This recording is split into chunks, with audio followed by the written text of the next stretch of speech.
음, 오늘은 어제 댓글에 보니까 미국에서 인플레이션이 오면 어떻게 되는가 이런 댓글이 있더라고. 어, 그래가지고 그거에 대해 가지고 좀 한번 얘기를 해볼까?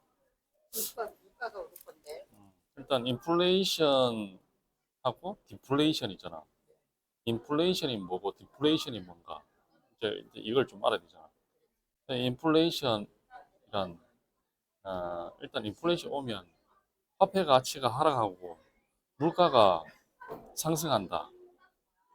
이렇게 일단 간단하게 그렇게만 일단 알고 있으면 되고, 그 반대로 디플레이션은 화폐 가치가 상승하고 물가가 하락한다. 알겠지? 화폐 가치가 올라가고 인플레이션은 화폐 가치가 떨어지고 떨어지고 물가가 올라간다. 올라가고. 어, 인플레이션은 그 반대로. 디플레이션은 그 반대로 화폐 가치가 상승하고 물가가 떨어지는 건가? 떨어진다. 같이 상승하는 건가? 음, 그건 알고. 일단 뭐 그렇게 알고 있으면 되고, 미국 인플레이션 발생 시 어떻게 되나? 그렇지. 맨 처음에 이제 국내 정반 미국 그 금리 인상이 있겠지. 연준, 인상이 있어. 인상 어, 아니고? 인상이 있겠지. 미국 연방준비위원회 연준, FED 여기에서 금리 인상, 인플레이션 억제를 위해 가지고 금리 인상을 한다는 거지. 그래서 글로벌 자금이 금리 높은 미국으로 전부 다 이제 다 들어올 거니까. 어, 우리가 올라오면 금리가 인상이 되니까 예를 들어서 뭐 0.5%에서 4%까지 올리잖아. 그럼 예금만 넣어놔도 이자를 많이 줄 거잖아. 그래서 미국으로 이제 다 몰린다는 거지. 이, 예를 달러 들어, 가치가 올라가나? 그렇지. 그래서 미국, 예를 들어 가지고, 뭐, 2022년도 미국 기준금리가, 2022년 기준금리가 0.25%였는데, 4.5%까지 인상을 했어. 어, 그래가지고, 달러 강세잖아. 그래서, 원 달러 그때 환율이 우리가 1,400원, 지금도 뭐 계속 지속되고 있지만, 1,400원대 이렇게 올라갔잖아. 그렇지. 달러가 금리가 올라가 버리니까 이제 돈이 다 달러가 미국으로 이제 몰린다는 거지. 전 세계 돈이. 우리나라 돈 우리나라 돈은 가치가 떨어지고 있는 거지. 그렇지. 1달러를 사는데 예전에는 1,200원 주면 살 수 있었는데 이게 미국 금리를 올려버리니까 1,400원을 줘야지 살 수 있다는 거잖아. 이제 그런 현상이 일어나고 두 번째는 이제 글로벌 원자재 가격이 상승하겠지. 미국 뭐 수요 확대, 공급 차질 시 국제 유가, 곡물, 원자재 가격이 이제 상승하잖아. 이것도 예를 들면 2022년도에 러시아하고 우크라이나 이제 전쟁이 일어났잖아. 이때 막 그 석유하고 그리고 뭐 밀, 옥수수 이런 게 가격이 막 급등해 버렸잖아. 어, 그런 현상이 일어나는 거지. 그리고 세 번째 이제 수입 물가 상승. 달러 강세로 원자재 이제 수입을 하잖아. 특히 우리나라 원자재를 수입 많이 해가지고 만들고 막 이렇게 하잖아. 그리고 원자재들이 이제 가격이 올라가니까 가격이 올라가 버리니까 좋은 이런 현상은 아닌데. 안 좋지. 그래서 어, 그런 현상이 일어난다는 거고. 예를 들면은 뭐 이것도 역시 2022년도에 한국 수입 물가 지수가 이게 전년도 대비해가지고 21% 정도 확 뛰었어. 어, 그런 현상이 일어났고 소비자 물가 상승이 그 당시에 6%가 상승을 했다는 거죠.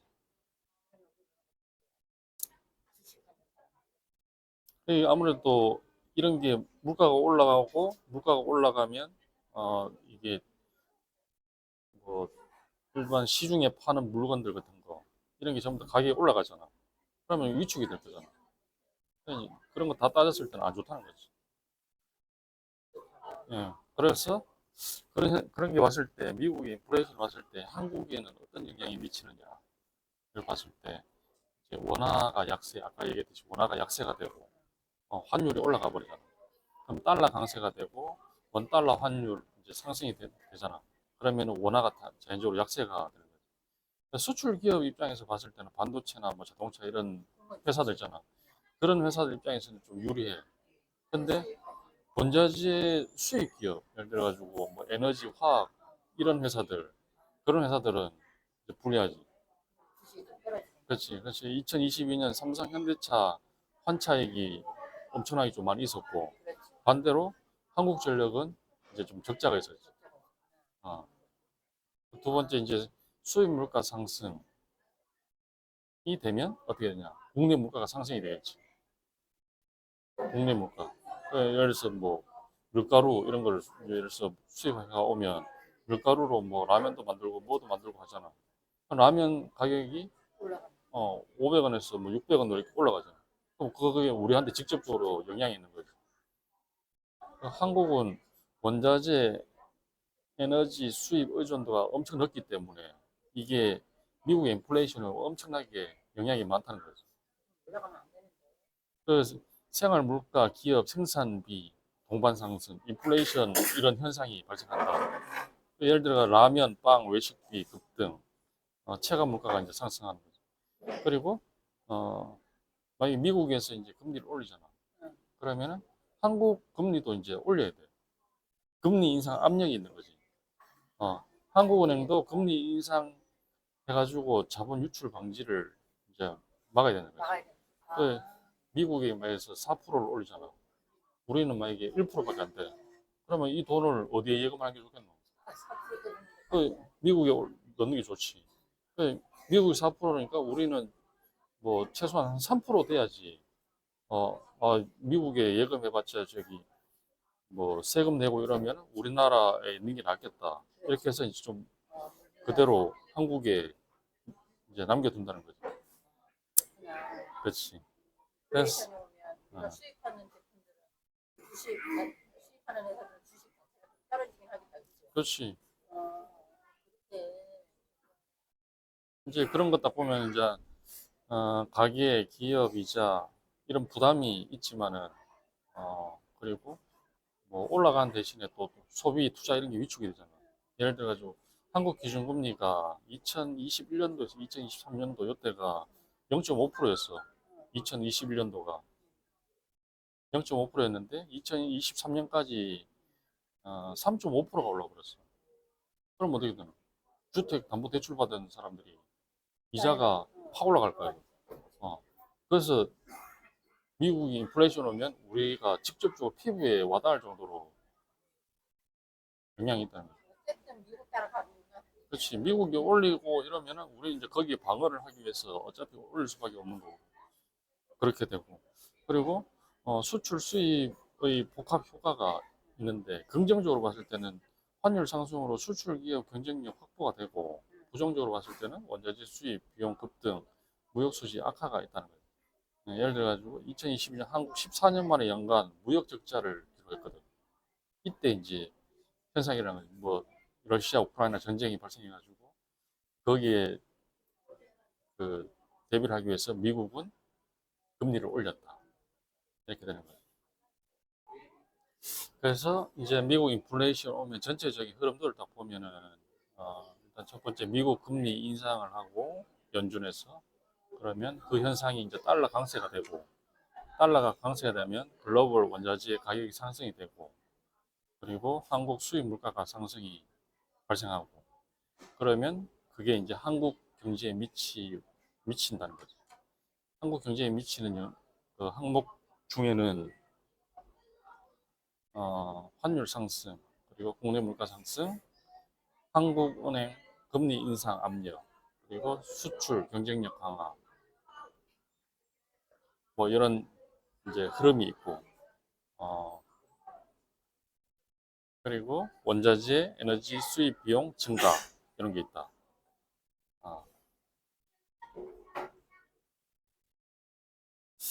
그래서 인플레이션이 오면 내가 봤을 때는 좋은 점보다 나쁜 점이 더 많을 수도 있고, 또 반대로 생각하면은 한국에는 이게 투자를 만약에 하기 어렵잖아. 그럼 그 반대로 미국에 투자해가지고 벌 수가 있거든. 어. 대신에 이게 시중에 물가들이 전부 올라가기 때문에 이 지출되는 게 좀 위축되잖아. 내숭인이라고 만들죠. 그렇지. 그래서 수출하는 기업 입장에서는 좋은 거고, 이제 수입하는 기업은 또 안 좋은 거고, 그렇게 되니까 이게 뭐 꼭 좋다 나쁘다 이런 것보다 요즘은 글로벌 시대이기 때문에 국내에 뭐 예금을 못하면 뭐 외국에 미국이나 이런 데 기업에 주식이 투자할 수 있기 때문에 어, 투자 가치적으로 봤을 때는 크게 영향이 없다. 대신에 소비나 국내에서 소비나 이런 거는 영향이 있다. 이렇게 해석할 수 있겠죠. 일단 오늘은 여기까지 하겠습니다.